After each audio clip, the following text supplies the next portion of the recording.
औज़ुबिल्लाहि मिनश्शैतानिर्रजीम बिस्मिल्लाहिर्रहमानिर्रहीम। अस्सलाम वालेकुम नाज़रीन, शामी रूहानी टीवी के साथ एम शामी आपकी खिदमत में हाज़िर है। जून का महीना आने को है और जून के महीने की रीडिंग दी जा रही है। बुर्ज अहमद से लेकर बुर्ज हौत तक तमाम बुरूज की डिस्कशन होगी और कौन से प्लानिटरी पोजीशन तब्दील हो रही है, कौन से ज़ायचे तब्दील हो रहे हैं, अहम तब्दीलियाँ क्या हो रही हैं, कि अहम योग कौन से बन रहे हैं और कौन से बुरूज को माली बेनिफिट होगा, कौन से ज़िंदगी में ग्रोम कर सकते हैं, आगे बढ़ सकते हैं। महापुरुष योग बन रहे हैं, खास टेलिम बन रहा है 6 सितारों का कलाम 100 साल के बाद, वो बड़ा इंपॉर्टेंट योग है। उसकी क्या इफेक्ट्स आएंगे 12 बुरूज पे, इन सबको डिस्कस करेंगे। और कौन से बुरूज को माली बेनिफिट होगा, कौन से बुरूज की शादी हो सकती है, रोजगार हो सकता है, तालीम, सफर और सबको बेनिफिट होगा।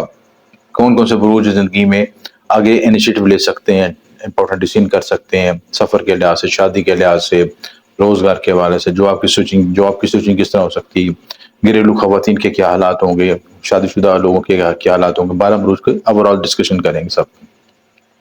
पर इंटरेस्टेड वीडियो है और पर आपको ये वीडियो में बेसिकली एक तो जनरल रीडिंग दी जाती है कि डिस्कशन क्या होती है कि 12 बुरूज के लिहाज से, एक होता है कि प्लानिटरी ट्रांजिट के लिहाज से बताया जाता है कि क्या क्या सितारों की पोजीशन चेंज हो रही है, तो उसका क्या रिजल्ट। मेरी कोशिश होती है कि इल्मी बात भी हो साथ, ताकि लोगों को एक लॉजिकल बात समझ आके उसको समझ सकें।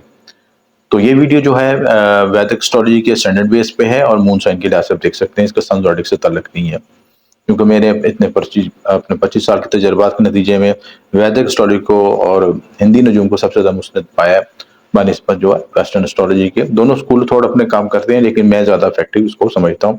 उसमें ज़्यादा गहराई है, उसमें पेंडिंग कर्मा का बताया जाता है, ऐसा हो रहा है तो क्यों हो रहा है, उसकी क्या लॉजिक है, कौन से कर्म आपने किए जिनका इफेक्ट आ रहा है आपके साथ, तो उसको समझना जरूरी है। उसको समझेंगे तो फिर हमारे मसले हल होंगे। बहुत से लोग वज़ाइफ पढ़ते हैं, रेमेडीज करते हैं, रिजल्ट नहीं मिलता। रिजल्ट इस वजह से नहीं मिलता कि अपने पेंडिंग कर्मा क्लियर नहीं होते। तो पेंडिंग कर्मा को कॉन्सेप्ट, उसको लॉजिक को समझें, पेंडिंग कर्मा क्लियर करें, ताकि फिर हम जिंदगी में ग्रोथ कर सकें। बुर्ज सुमला विर्गो, विर्गो के लिहाज से भी ये महीना बहुत बड़ा महीना है और बड़ा स्विचिंग का महीना है, बड़ी तब्दीलियां लेके आ रहा है। विर्गो वाले की चीज़ों में एंग्जाइटी फील कर रहे हैं, क्योंकि केतु उनके फर्स्ट हाउस में है और इसके साथ 7th हाउस में राहु मार्स का कंजक्शन बना था, वो भी नेगेटिव थी, जिसके से मिसअंडरस्टैंडिंग और शरीकियात के बारे में नेगेटिव ख्यालात का आना, शकू कुछ बात का होना।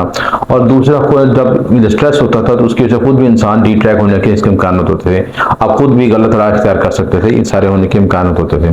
दूसरी बात कि प्राइवेट पार्ट्स में मसाइल आ सकते, हेल्थ इश्यूज आ सकते, क्योंकि ये केतु का एक्सरसाइज ये यहाँ पे एंग्जाइटी, डिप्रेशन और नेगेटिव एनर्जी को ज़ाहिर करता है। जिनके ज़ायचे में प्लस में केतु की वजह नेगेटिव होगी, यहाँ पे उनको ज़्यादा इफेक्ट आएगा, ब्लैक मैजिक का इफेक्ट भी आ सकता है और नेगेटिव एनर्जी भी फील हो सकती है, जिसके एंग्जाइटी, डिप्रेशन, गलत फैसले हो सकते हैं।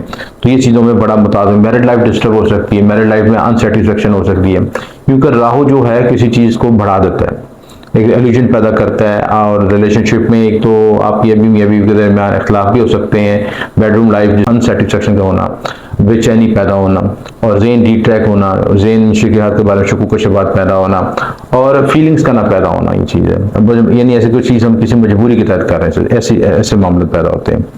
तो उनको आपने रेमेडीज के जरिए भी करनी है, आपस में इमोशनल काउंसलिंग भी करनी है, आपस में मैरिज काउंसलिंग की भी जरूरत होती है, ताकि इन मामलों को बेहतर किया जा सके। बहरहाल अंगारक जो खत्म हो जाएगा 1 जून से, तो मार्स आपके 8th हाउस में चलेगा। हालांकि मार्स की पोजीशन अभी भी अच्छी नहीं है, 8th हाउस में अच्छी पोजीशन नहीं होती मार्स की, वो भी एंग्रेशन पैदा करते हैं यहाँ पे और खिलाफात और मसाइल पैदा करता है, प्राइवेट पार्ट से मतलब मसाइल पैदा करता है।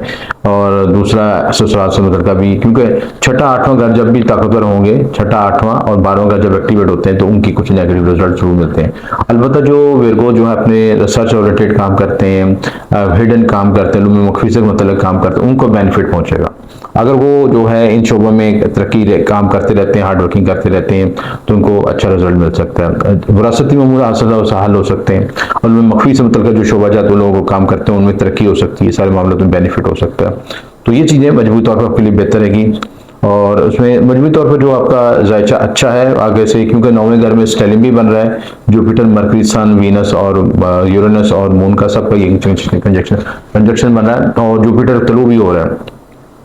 तो जुपिटर जब यहाँ पे 9वें घर में आएगा तो यहाँ पे आपको नई ब्लेसिंग मिलेगा, रूहानियत की तरफ लेके जाएगा और आपके नसीब आवरी होगा। जो आपकी बंदिशें रुकावटें थी वो पहले खुल सकेंगी, आप जिंदगी में अच्छी तरह खुल के खेल सकेंगे और फ्लो कर सकेंगे, आगे ग्रोथ कर सकेंगे।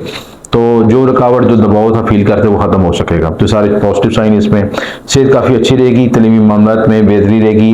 विपरीत राजयोग भी बनेगा छठे घर में, अतारा ज़ोहल मुश्तरी और मुश्तरी मरकरी सन वीनस और सब ये सारे बड़े प्लैनेट 6 प्लैनेट जो हैं 9वें घर में आएंगे। बिरून मुल्क पढ़ाई के मौके मिलेंगे, सफ़र मतवक्का है। सफ़र के लिए सबको अच्छा चांस बन रहा है क्योंकि 9वां घर भी एक्टिव हो जाएगा और 9वें घर का और 12th हाउस का भी जो है लॉर्ड 9वें के साथ कनेक्ट कर रहा है। तो ये प्लस कि आप सफ़र कर सकते हैं, रूहानी सफ़र हो सकता है आपका, ट्रैवलिंग हो सकती है, आला तलीम के लिए जा सकते हैं, इमिग्रेशन हो सकती है, सारे मामले बेनिफिट हो सकती है चीज़ें, ठीक है।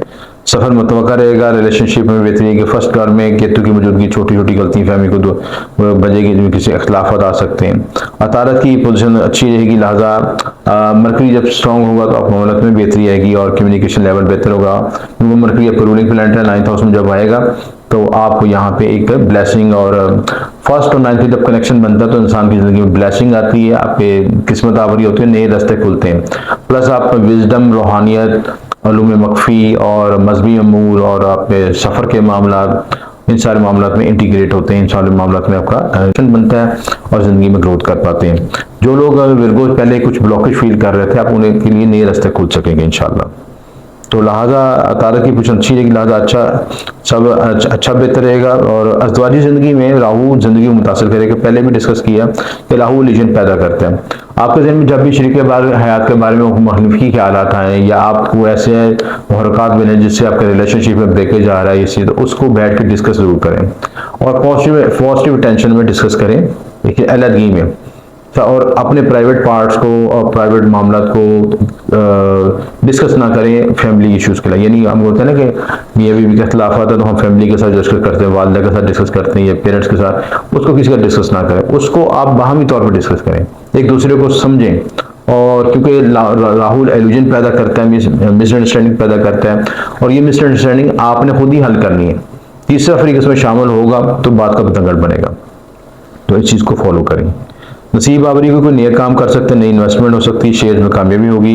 14 जून को अतारत 10वें घर में आने से कामकाज में बेहतरी आएगी, कम्युनिकेशन में बेहतरी की बुद्ध देता है, राजयोग भी बनेगा और नाम और आपकी शख्सियत में नाम भी डेवलप होगा, आपका शख्सियत भी डेवलप होगी, लोगों की आपकी शनाख्त बन सकेगी, लोग आपसे रजू कर सकेंगे।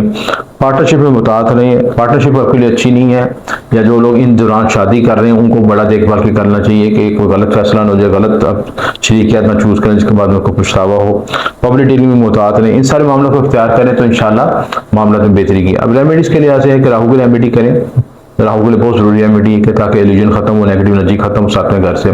7वां घर आपका बिजनेस पार्टनरशिप का होता है, लाइफ पार्टनर का होता है, शादी का होता है, इसके साथ आपके डेली वेजेस का होता है, आपके पब्लिक इमेज का भी होता है। तो जब 7वां घर मुतासर होता है या एल्यूजन होता है, लोग आपके बारे में मिसकंडक्ट भी होते हैं, आपके बारे में बुरी राय भी रखते हैं, आपका इमेज भी माशी तौर पर डैमेज होता है।